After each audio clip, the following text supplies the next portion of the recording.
I'm Corey, and I'm with Freedom Investing Group, and I'm going to today show you how to quickly analyze a mobile home park if you come across a deal or someone broker sends you one. And this is just going to be with a few clicks of a calculator. You can get pretty close to an accurate value for the park.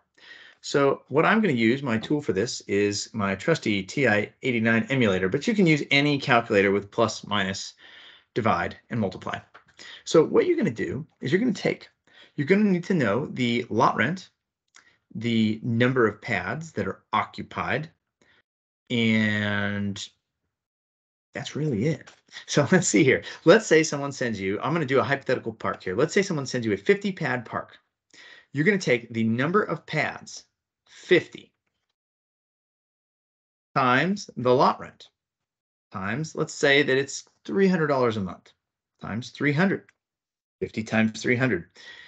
And now we're going to say we want to get to what we're trying to do first is get to a yearly net operating income assumption.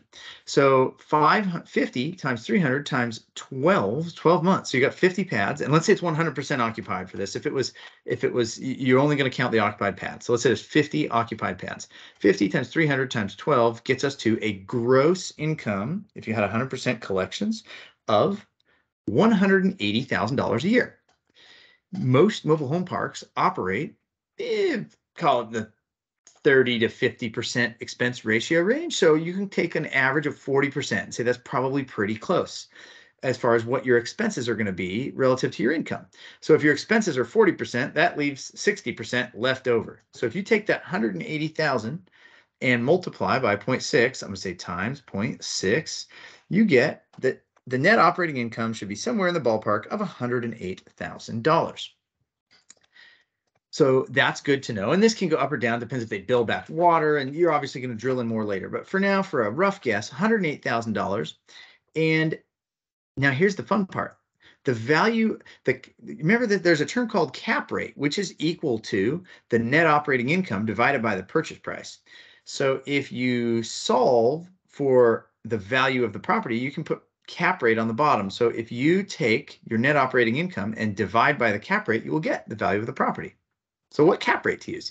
As you do a lot of these, you'll start to get a feel for like what cap rates and what areas, but a good target to aim for is 3 percentage points higher than your loan.